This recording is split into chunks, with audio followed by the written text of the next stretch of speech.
Kozhikode KSRTC ഡിപ്പോയിൽ Priyadarshini bus ആദ്യ service നടത്തിയത് വനിതാ MLA വിദ്യാ ബാലകൃഷ്ണ മണ്ഡലമായ എലത്തൂരിലേക്കാണ്. നേരത്തെ നിലച്ചുപോയ ഈ റൂട്ടിലെ ബസ് സർവീസ് പ്രിയദർശിനി പദ്ധതിയുടെ ഭാഗമായി പുനരാരംഭിച്ചതാണ്.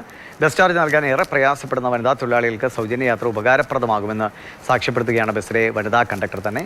ഈ വാർത്തയ്ക്ക് ശേഷം ഇടവേളയാണ്. ശേഷം നമുക്ക് വേൾഡ് കപ്പ് വിശേഷങ്ങളുമായി കാണാം.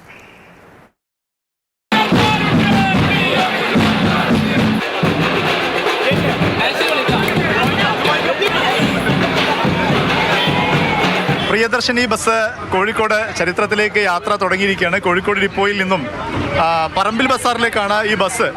യാത്രക്കാർ എല്ലാവരും സ്ത്രീകളാണ്. പൈസ കൊടുക്കാതെ ഫ്രീ ആയിട്ട് നമുക്ക് കയറാം. BD സർക്കാരിന് ആദ്യമായിട്ട് അഭിവാദ്യങ്ങൾ അർപ്പിക്കുകയാണ്. നമുക്ക് ഹൽവയും അതെ ഫ്രീ ആയിട്ട് കിട്ടിയിട്ടുണ്ട് ആദ്യ യാത്രയിൽ തന്നെ. അത് KSRTC ഒന്നാമതേ നഷ്ടത്തിൽ ഓടിക്കൊണ്ടിരിക്കുന്ന സമയത്ത് എങ്ങനെ ഇത് ഫ്രീ ആയിട്ട് കൊടുക്കുന്നുള്ളൊരു നടക്കുമെന്ന് തോന്നിയിട്ടുണ്ട്. നടന്നു. മുദ്രാവാക്യം വിളികളുമായാണ് കണ്ടക്ടർ തന്നെ മുദ്രാവാക്യം വിളിച്ചോണ്ടിരിക്കുകയാണ്. ചേച്ചി, കാരണം ഞങ്ങൾക്ക് ചിറക് മുളച്ചതല്ലേ അല്ലേ?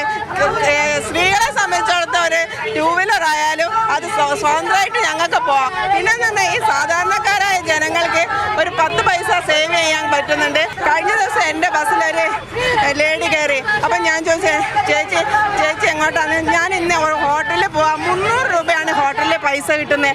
അതിൽ 150 രൂപ എനിക്ക് ബസ്സിനും ഓട്ടോയ്ക്കും വേണ്ടി വരുന്നുണ്ട്. അങ്ങനെയുള്ള ആളുകൾ അപ്പം എനിക്ക് സങ്കടമായി. ആ രാവിലെ തൊട്ട് വൈകുന്നേരം പാത്രം കഴുകിയിട്ട് ഹോട്ടലിൽ നിന്ന് 300 രൂപ കിട്ടിയതാണ്. ആ സ്ത്രീയെ സംബന്ധിച്ചിടത്തോളം വലിയൊരു നേട്ടമാണ്. എല്ലാ സ്ഥലത്തും പോകണമെന്നുണ്ട്. ഞങ്ങളെ ഭയങ്കര സന്തോഷത്തിലാണ്. വനിതാ MLA ആണ്. വിദ്യാ ബാലകൃഷ്ണന്റെ മണ്ഡലത്തിലാണ് ആദ്യത്തെ കോഴിക്കോട്ടേക്കുള്ള യാത്ര. ചരിത്രത്തിന് സാക്ഷിയായി അതിലുപരിയായിട്ട് ജീവിതത്തിൽ ആദ്യമായിട്ട് ഒരു 0 ടിക്കറ്റിൽ യാത്ര ചെയ്യുന്ന ഒരു എക്സ്പീരിയൻസ്. ഞാൻ കർണാടകയിൽ ഒരു കാലത്ത് യൂത്ത് കോൺഗ്രസിൻ്റെ ചാർജ് ജനറൽ സെക്രട്ടറി ഒക്കെ ആയിരുന്നു.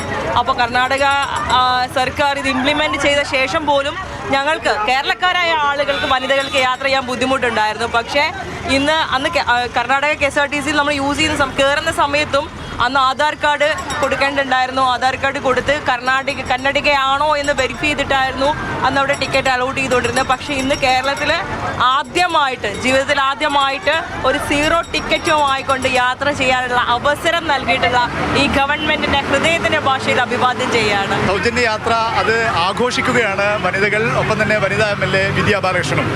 വേണുവിനൊപ്പം മുഹമ്മദ് ഷഹീദ്, മാതൃഭൂമി ന്യൂസ്, കോഴിക്കോട്.